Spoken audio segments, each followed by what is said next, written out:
Hello everyone, जय हिंद, वंदे मातरम, जय श्री राम। तो आशा करते हैं आप लोग अच्छे होंगे और मौज में मस्ती में अपनी अपनी तैयारी कर रहे होंगे, सरकारी नौकरी की तरफ अपना प्रयास जारी रखे होंगे। देखो बाबू, एसएससी जीडी वाले सुन लो, तुम लोग वीडियो देखते हो, अच्छी बात है, ठीक है।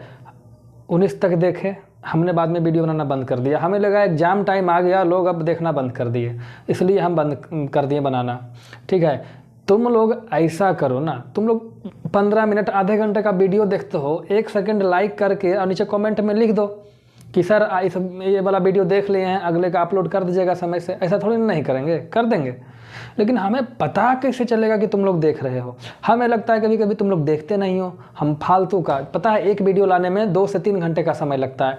पहले रिकॉर्डिंग होता है, फिर एडिटिंग होता है ना जी, फिर कंप्रेसिंग होता है, कंप्रेसिंग होने के बाद अपलोडिंग होता है, अपलोडिंग होने के बाद फिर इसको थंबनेल लगाओ, तो तरह तरह की सेटिंग करने पड़ते हैं। तो बाबू तुम लोग थोड़ा सा ध्यान दो, करना कुछ नहीं है, पढ़ाई कर ही रहे हो, बस लाइक करके कमेंट में लिख दो सर हो गया ये वाला सेट, आगे करा दीजिए। एक भी बच्चा ऐसा बोल देगा, अगला सेट उसको समय से मिल जाएगा, ठीक है। और कुछ नहीं करना है। हाँ, जिसको PDF लेना है वो चले जाओ डिस्क्रिप्शन में, वहाँ लिंक होगा, वहाँ से डाउनलोड कर लो। अब प्रश्न संख्या 41 से स्टार्ट करते हैं। कहता है एक विद्यार्थी जो कि 20% अंक लाकर 60 अंकों से फेल हो जाता है। एक विद्यार्थी है जो 20% नंबर लाया और 60 अंक कम लाया, मतलब 60 अंक अगर और लाता तो वो पास हो जाता।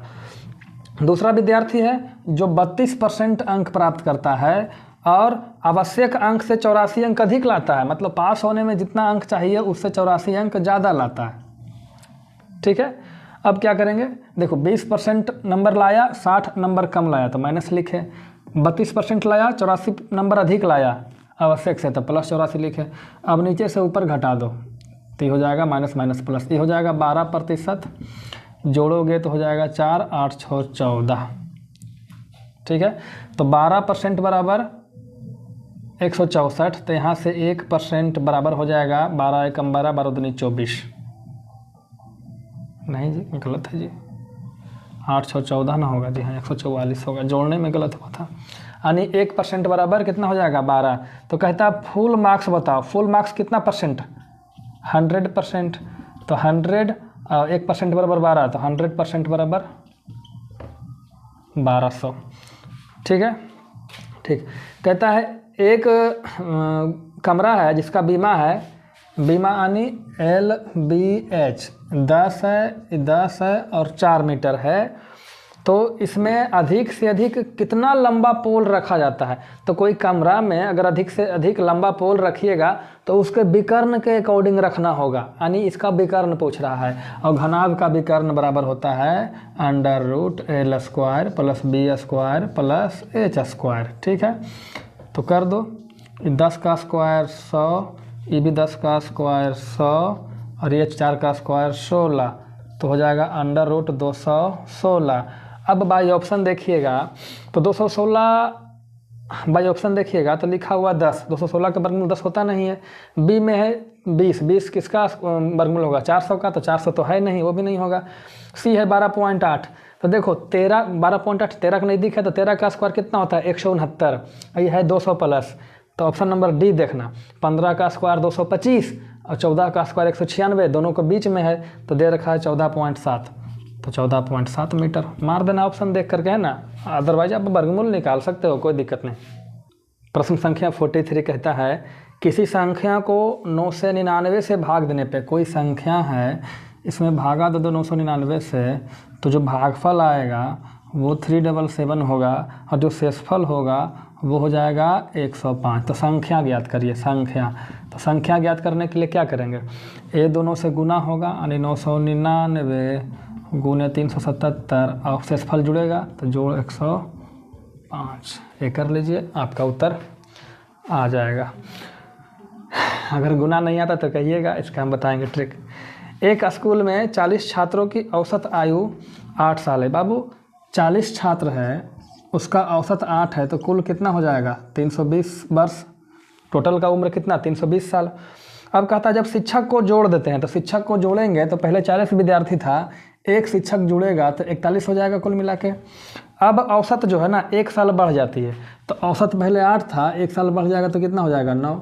तो 1 नंबर 9, 9 चौके 36, 369।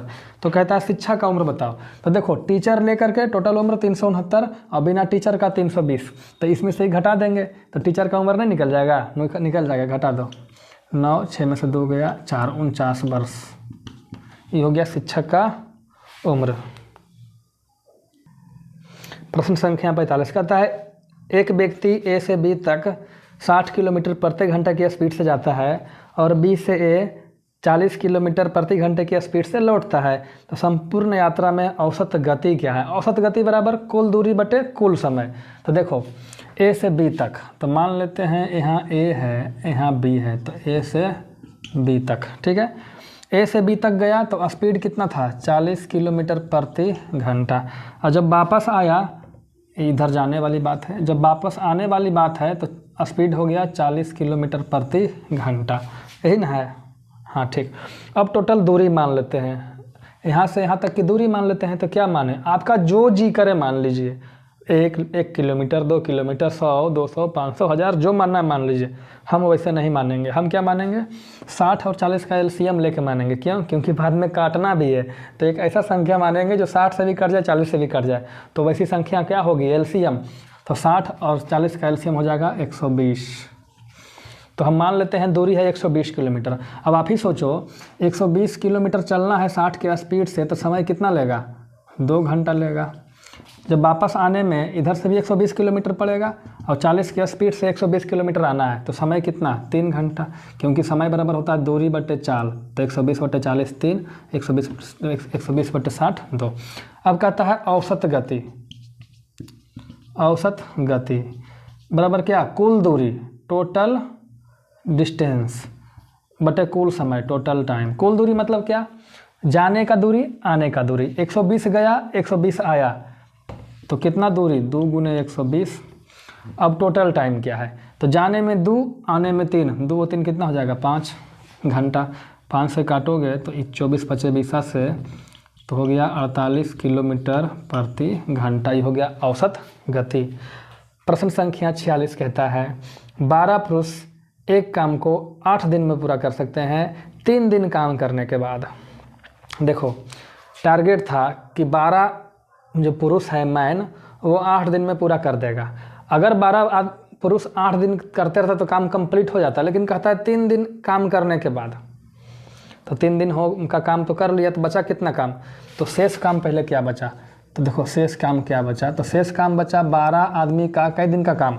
तो 12 आदमी का 8 दिन का काम था, 3 दिन हो गया, तो बचा कई दिन का काम? 5 दिन का काम। इतना काम बचा हुआ है, 12 आदमी का 5 दिन का काम बचा हुआ है ना। अगर 12 आदमी मिल के 5 दिन काम कर दे तो हो जाएगा, लेकिन जैसे ही 3 दिन काम हुआ उसके बाद तय किया गया कि नहीं 5 दिन नहीं, हमको 4 दिन में ही काम करना है कंप्लीट। कितना दिन में जी? 4 दिन में। तो ये जो काम है इसको 4 दिन में करना है, तो कितना आदमी लगेगा पहले ही देखो। तो 12 आदमी 5 दिन में क्या काम करता है? एक काम करता है। तो मान लेते हैं एक आदमी कई दिन में? 4 दिन में वही काम करेगा। कोई दिक्कत है? एम को हटा दो जी, ठीक है। तो 4 से काटो, अच्छा 4 से काटो तो 4 3 12, तो 1 से बराबर कितना हो जाएगा? 15 आदमी। तो क्या कहता है? कहता है कि कितना आदमी और बढ़ा दें। तो ये तो 15 आदमी तो कुल मिला कर लगेगा ना। ये 15 आदमी में 12 आदमी पुरनके तो है, तो 12 आदमी पुरनका है, तो नया आदमी कैगो? 3 आदमी और बढ़ा देना है। तो 12 3 15 आदमी हो जाएगा, 15 आदमी हो जाएगा, 15 आदमी 4 दिन में मेरा काम करिए देगा। कहाँ दिक्कत है? कोई दिक्कत नहीं है, ठीक है। देखो बाबू कहता है 2 नल ए और बी एक टंकी को क्रमशः 24 और 30 घंटे में भर सकते हैं। 2 है नल, एक है ए, एक है बी। ई भर सकता है 24 घंटा में, ई भर सकता है 30 घंटा में। ए 4 घंटा, ए 4 माने घंटा। तो टंकी की क्षमता मान लेते हैं। टंकी की क्षमता एलसीएम लेंगे, 24 30 का एलसीएम लेंगे तो 120।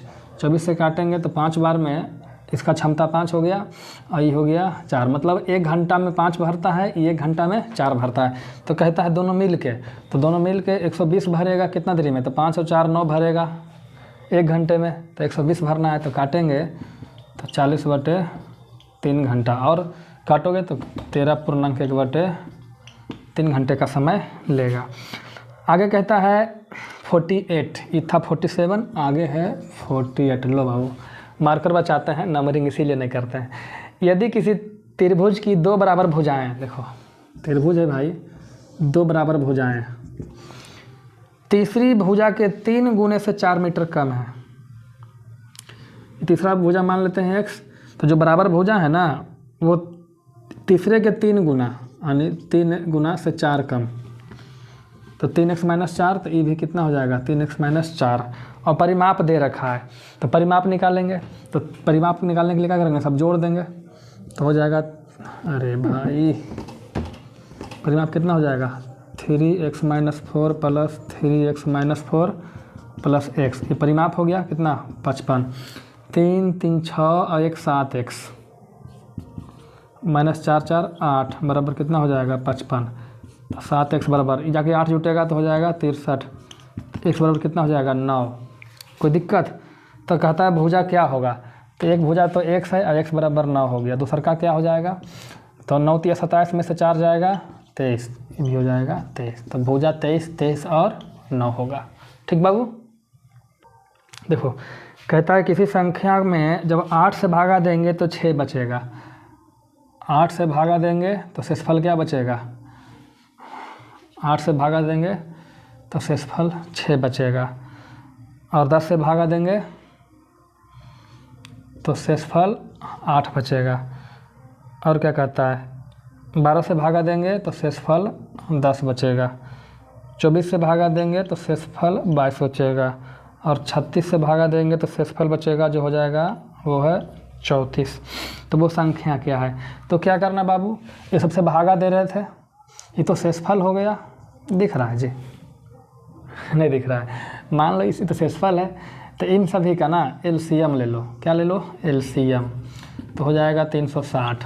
अब देखो एक चीज़, 10 8 10 6 में डिफरेंस कितना का 2 का, यहाँ डिफरेंस 2 का, यहाँ डिफरेंस 2 का, यहाँ डिफरेंस 2 का, यहाँ डिफरेंस 2 का, तो जो डिफरेंस है ना बाबू वो घटा दो तो हो जाएगा 358। कोई दिक्कत? आगे कहता है 5% वार्षिक ब्याज की दर से कितनी धनराशि 3 वर्षों में 60 रुपया ब्याज अर्जित करेगी। तो सिंपल इंटरेस्ट वाला क्वेश्चन है, ब्याज बराबर मूलधन P मान लिए, समय 3 साल है, दर 5% है बटे 100। कोई दिक्कत? गुना करो, 5 × 15 = 60, तो P बराबर हो जाएगा 4 × 100, 400 रुपया। मूलधन कितना है 400, 400 छोटा लिखा देते हैं जी, आइडिया नहीं ना है। 51 नंबर प्रश्न संख्या 51 कहता है एक रेलगाड़ी 120 किलोमीटर प्रति घंटे की स्पीड से 100 मीटर लंबे पुल को 12 सेकंड में पार करती है।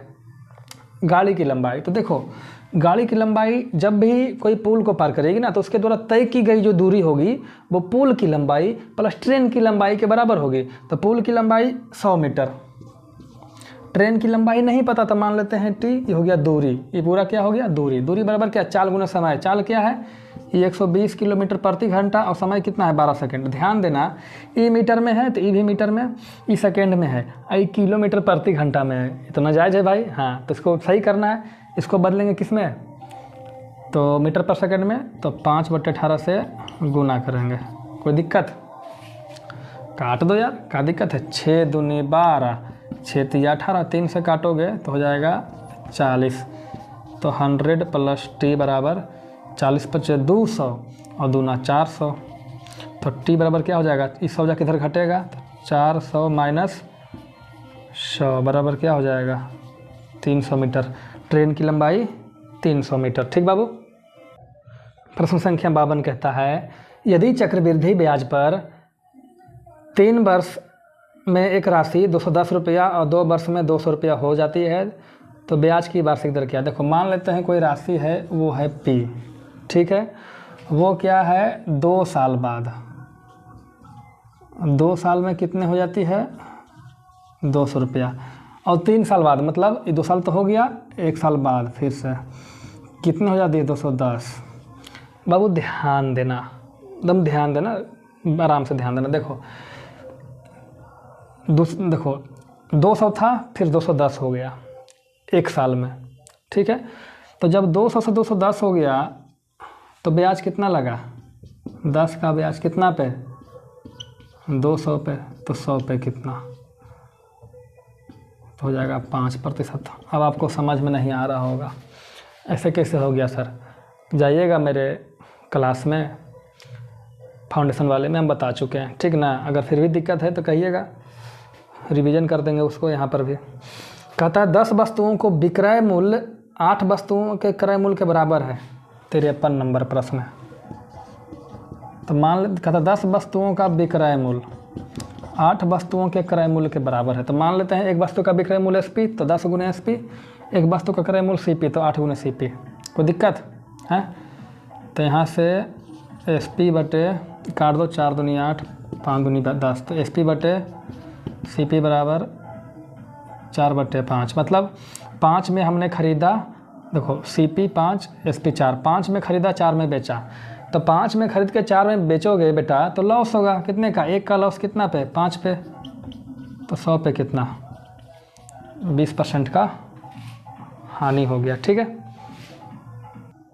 देखो ये अलग प्रश्न है, ये अलग है, ठीक है। हाँ देखो क्या करना है ना, पहले 144 का वर्गमूल करेंगे तो हो जाएगा 12, 12 इसमें चला जाएगा, जुट जाएगा, तो 12 + 13 क्या हो जाएगा, ये 13 जुटेगा तो कितना हो जाएगा 25, ये 25 के ऊपर में वर्गमूल रहेगा तो वर्गमूल 5 हो जाएगा, 5 जाकर जुड़ेगा इसमें, है ना जी, 284 और +5 तो कितना हो जाएगा 289, वर्गमूल में वर्गमूल कितना हो जाएगा 17, और यहाँ कितना है -8 अंडर रूट, यहाँ प्लस 17 में से 8 जाएगा तो क्या बचेगा 9 का वर्गमूल 3। कोई दिक्कत नहीं है, बारी बारिश करेंगे हो जाएगा।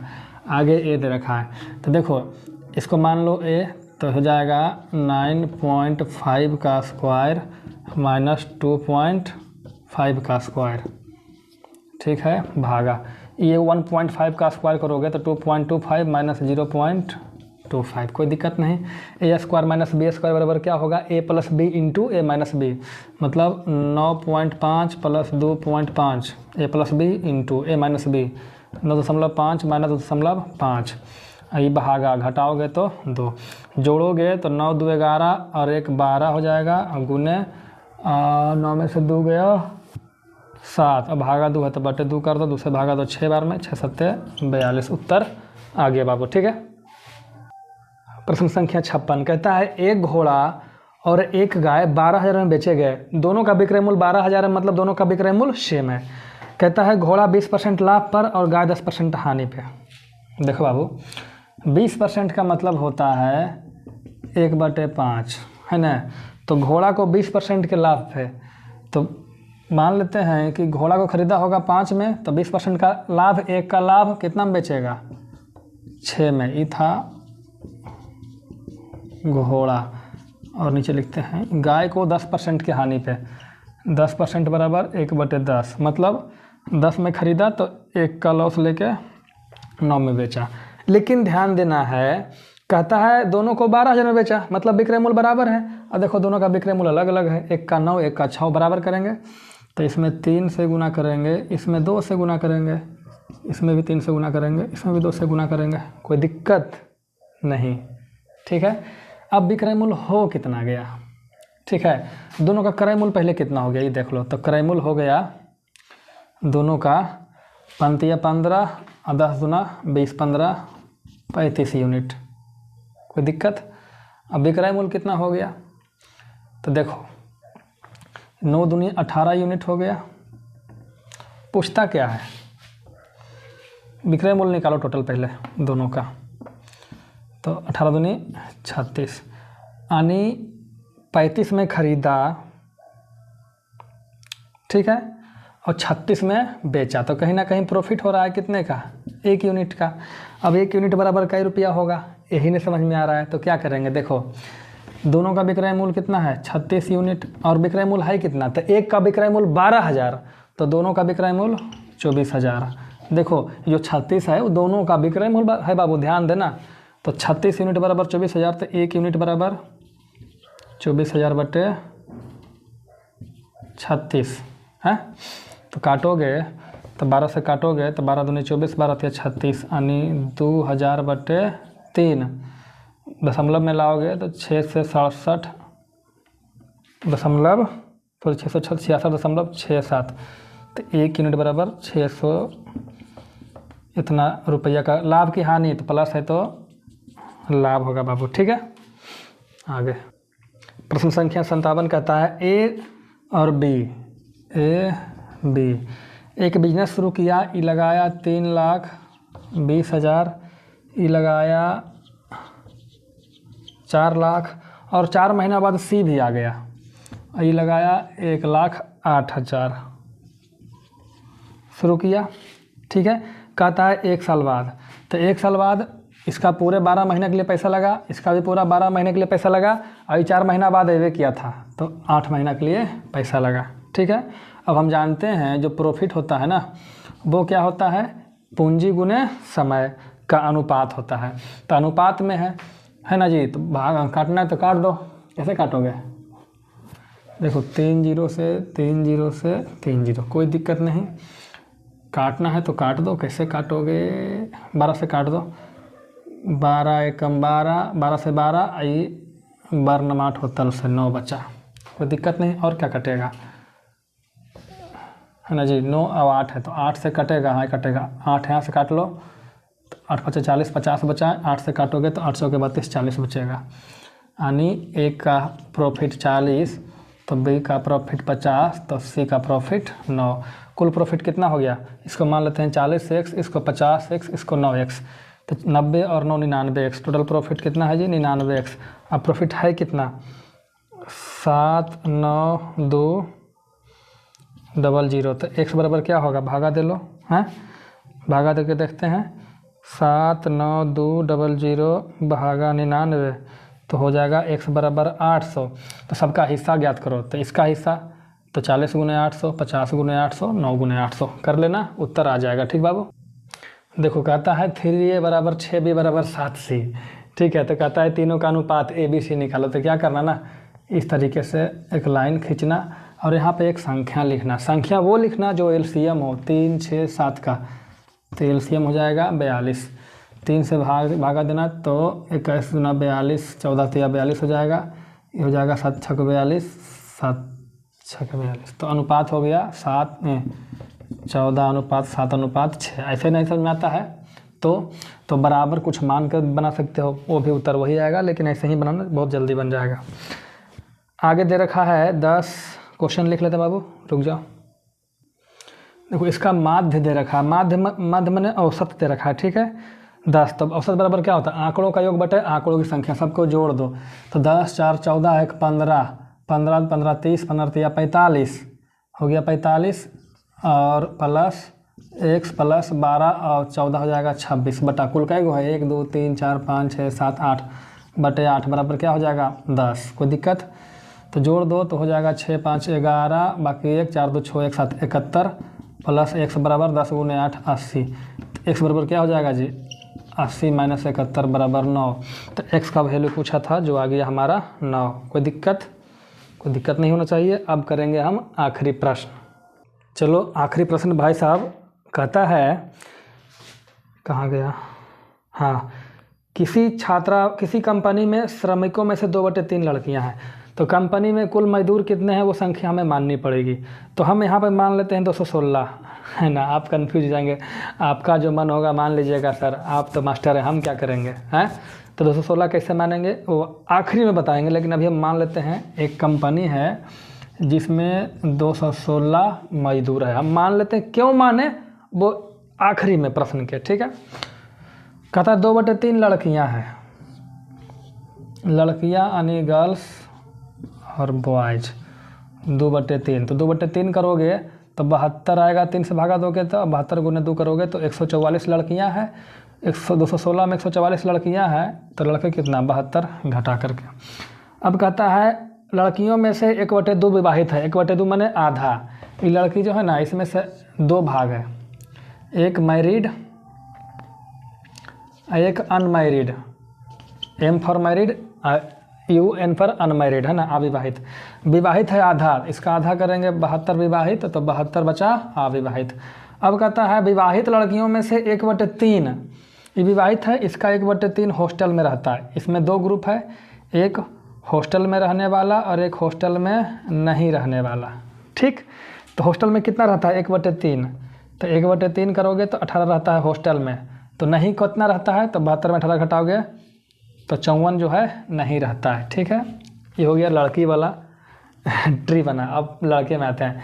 कहते हैं 3/4 लड़के विवाहित हैं, इसमें से भी 2 ग्रुप है, एक मैरिड और एक अनमैरिड। ठीक है, विवाहित कितने 3/4, तो 3/4 करोगे तो भागा दोगे 4 से, 18 या 54 है विवाहित, तो अविवाहित कितने बचे 18 घटा करके। अब कहता है विवाहित में से 2/3, ये विवाहित है, इसका भी 2/3 करो। 2/3 हॉस्टल में रहता है, तो रहने वाले की संख्या कितना है 2/3, 2/3 करोगे तो 36 रहते हैं, तो नहीं कितना रहते हैं 18। तो कहते हैं हॉस्टल में नहीं रहने वाले श्रमिकों की गणना करें, तो नहीं कितना कौन कौन रहता है। तो देखो जो भी लड़कियां अनमैरिड है 72, ये भी नहीं रहता है। ये देखो 54 लड़का है, ये भी नहीं रहता है, ये तो रहने वाले हैं। ठीक है, रहने वाले श्रमिक, श्रमिक में सब गिन देंगे जो रहता है। देखो ये जो अनमैरिड लड़का है ये भी नहीं रहता है, ये तो रहता है जी, ये नहीं रहता है। 18 जोड़ोगे तो आ जाएगा 156। तो 156 नहीं रहता है कितना में से 216 में। काटोगे 6 बार में, 6 दूनी 12, 6 छक 36, 6 काटोगे तो 36 आ जाएगा यहाँ पे। 13/18 यानी 13/18 विद्यार्थी हॉस्टल में नहीं रहते हैं। हाँ एक चीज़ और, सर 216 आपने कैसे माना, तो जब आप प्रश्न पढ़ेंगे ना तो पहला में लिखल है 2/3 लड़कियाँ, फिर लिखल है 1/2 लड़कियाँ, फिर 1/3 लड़कियाँ, फिर है 3/4 लड़कियाँ, प्रश्न में फिर 2/3 है। तो हमने क्या किया, जितना भी नीचे वाले है ये सब नीचे वाले को गुना कर दिया, 2 तिया 6, तिया 18 चक 72, 216 और मान लिया। क्यों, ताकि हमको पता है बाद में यही सब संख्या से भागा देना है, तो कटना भी तो चाहिए। आप 100 मान लीजिएगा, 3 से भागा दीजिएगा, कट भी नहीं करेगा, फंस जाइएगा।